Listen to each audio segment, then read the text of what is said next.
Welcome, everyone. Welcome to What Just Happened. Today, we're with Christian Muche. Welcome, Christian. Thank you very much, Christine, and thank you for the invitation. It's really a pleasure to meet you. Thank you. Same. And thanks for the invitation. I really appreciate it. Pleasure, of course. Really excited. Please tell everyone what your background is and what you're up to. So my name is Christian Muche. I'm the co-founder and CEO of Beyond Ordinary Events, who owns and runs the event Possible. So that's the event name which we launched last year in Miami for the very first time. We want to hear about what you learned from the first year and even just why this came to be. Please share with us.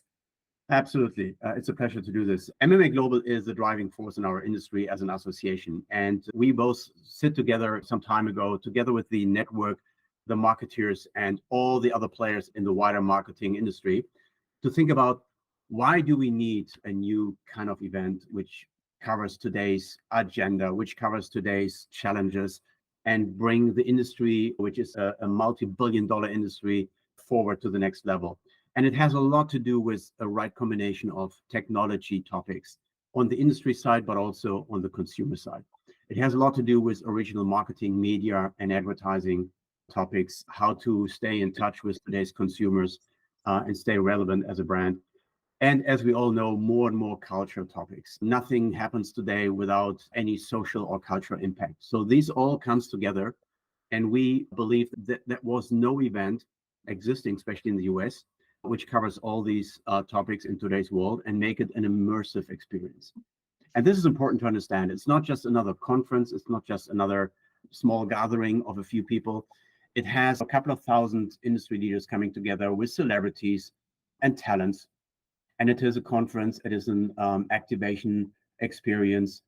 It's really business oriented. So it's a B2B event. And this didn't simply exist.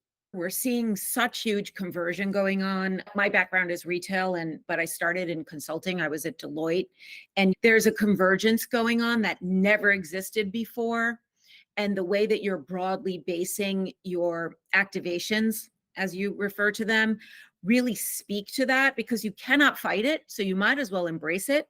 From what I could see, and you can correct me if I'm wrong, you have 3 pillars. I found them each to be interesting in and of their own right. You have consumer marketing and communication, which is obviously the core when you're talking about marketing.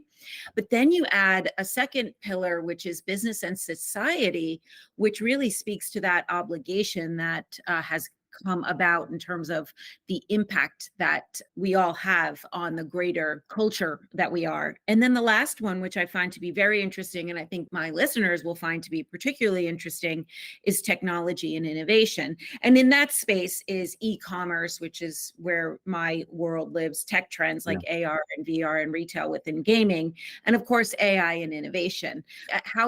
Was there like weeks and weeks of discussion to try to figure out what those 3 would be? It's so hard. There's so much going on. How was the process in coming up with those 3? And then, of course, each of the pieces underneath those.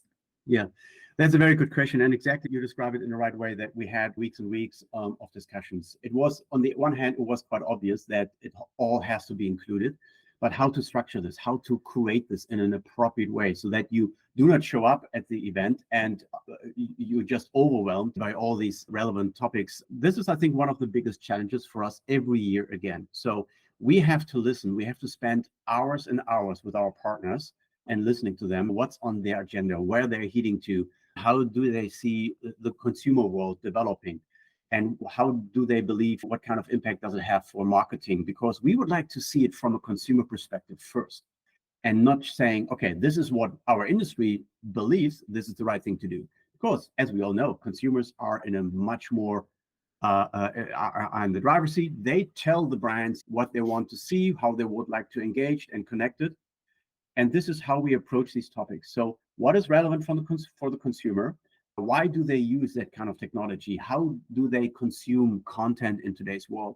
And then bring it back to the marketing folks and say, okay, what does it mean for us? And how do we need to change marketing campaigns? How do we need to change storytelling? How do we approach consumers in a different way? It sounds pretty simple, I would say, but it's exactly the most important part, how to set up these discussions slightly different than all the usual ones. I don't want to see another event full of case studies, what happened in the past. This is all great, but provides a lot of experience and knowledge and insights. But it's more important to look forward and see what does it mean for the next couple of months, and what are the future campaigns, and why does it have to be here different here and more creative here. This is important for us to figure out. And then we came up with these structure, with these cluster of topics, which in other words exactly combine the technology, marketing, and culture I've mentioned before in a more detailed way, because we are having 200 speakers during the 2.5 days, more than 120 sessions. So it requires a decent number of sessions to cover all these topics. And then it comes down to our audience to select and be curated in the best way to get the benefit out of this. I agree. And I think that one of the biggest challenges for an event like this, an event organizer, is to how to say something different. We're at a lot of events now, Yeah. and there's a lot of talking going on and different formats. Maybe it's a case study, maybe it's a victory lap. I personally like the one with the bumps and the bruises, and wow, we really messed up, and then this is how we got out of it. To me, those are like the most fun. But you really have to make sure that you're providing different information. And looking at your agenda, I see that. I see those nuggets there that are different from other types of discussions going on. So I applaud you for that. One of the things you mentioned is talking about the marketing and the consumer. And that's interesting because, again, my experience at Cannes Lion is that the consumer is not really in the discussion there. It's an award, and they're expanding that discussion because it's like, can we pull the lens out a little bit and understand that this Yeah. is actually happening, so that there's a bond to the product, and the bond creates commerce. It may be dirty, but that's why everyone's doing what they're doing. And I think that to your extent, you are pulling that lens out. You're saying, we want the consumer here, but you don't just want them there for belly laughs. This is a business. Can we chat about that for a little bit? Absolutely. I think you're right. There are events out there like the Cannes Lions. I would also agree that's time. There's a time for celebration, right? And what we achieved as an industry. And therefore, I would agree, this is Cannes Lions in the best way you can do it. And then there's a time to look forward and look also into the challenges which are ahead of us. And this is, by the way, also a reason why we came up with this, I think, fantastic name of Possible for the event, which is a positive way, a positive framework to look in all these challenges. We are not blonde. We are not saying everything is great and we're doing perfectly well as an industry. There are many challenges, but it doesn't matter to look back and say this was the past, and these are another, as I said before, a couple of case studies. We want to look forward and say, okay, let's face it, and all together we can solve it. We have the technology in place. We have the knowledge about the consumers. We have all the data. So we have the insight and the knowledge to make it better. And this is exactly how we set up Possible. But as you said, it has to be a very curated, a very personal way. And again, it sounds pretty simple, but you have to spend with your team. My team spends days and weeks and months listening to the market and get the most out of it. And then we are the gatekeepers in terms of we have to set up then the stage, we have to set up the agenda, we have to filter what's really relevant. And I believe we have the best team in the world doing this. And this is hopefully the outcome. If you look onto the agenda, identifying also new faces, innovators. It could be from a big brand, it could be from a startup. Why we're also involving startups, by the way, and not just the big companies. It's a combination of both. And this provides all these fantastic, creative, innovative outcome. It's our job to bring A and B and C together and set all expectations and meet the expectations. It's difficult with a couple of thousand people being on site, but this is the fun doing this. You're like, why did I do this? It's such hard work. Sometimes. It is a little nerve-wracking because you put your heart and your soul in it, and you can feel that. I love the word possible. My favorite kind of idiom is the power of possibility.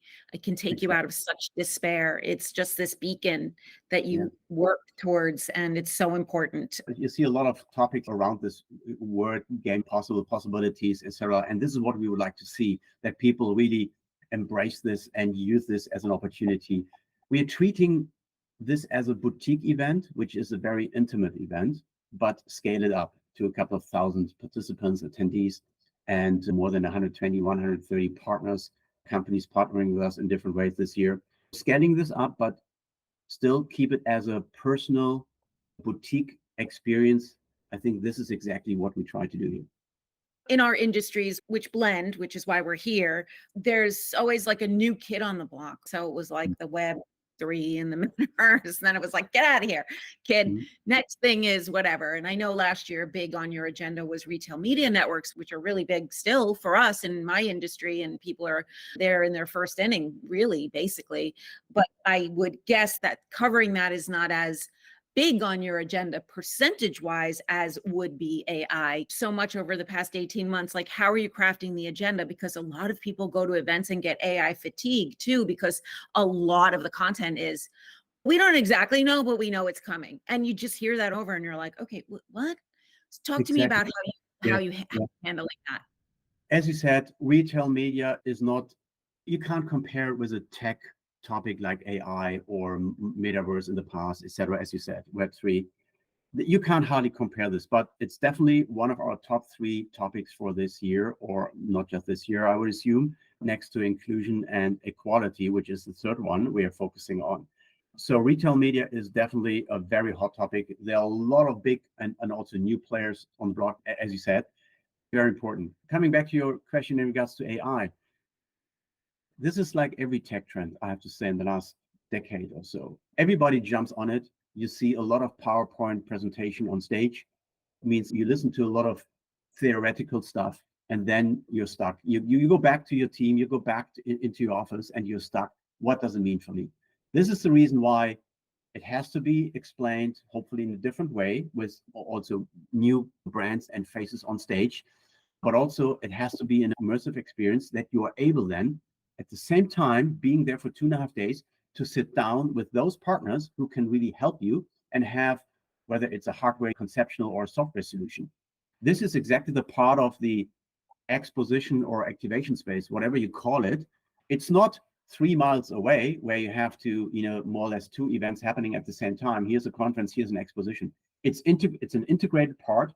So as an attendee, you can listen to the best people in the world who has the deepest insights into AI, as an example, and then sit down with all the relevant players who can help you right away in terms of your marketing strategy or your company topics you have to address internally.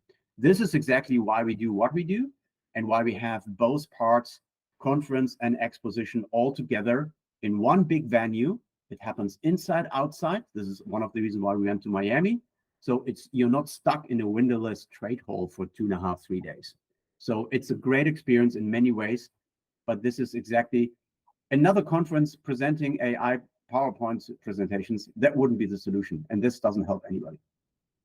Okay. So you're right. I would add a third piece that, from what I can tell, how you'll address it. So you've got the right people on stage. You've Yeah, got your exposition where people can absorb at their own pace and self-direct. And yeah. then you have the startup zone. And my guess is the startup component of this is very heavily AI. What would you say percentage-wise is so-and-so taught AI?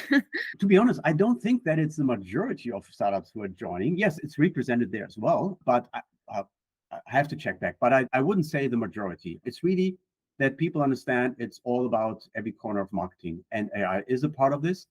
But we do not want to focus solely on that and then forget the other things and the other areas. But yes, startup is an important part. There are all the innovations coming from the fresh, young, small companies, which are then growing over the time. We are not an investor platform. Investors are part of our audience, but we are trying to connect the startups, the small businesses, with the business side. And this is all about what Possible is also representing: business opportunities. It's about networking, great content. It's about connecting the right people, and this ends up in business opportunities. I've heard people telling me they met at Possible last year, and they initiated great businesses and transaction out of this. And this is the best thing which could happen. This is what I would love to hear more and more. That in addition to all these, what we can also see at other events, content, networking, that's the third part: business opportunities, creating business opportunities. That is the gold standard for sure.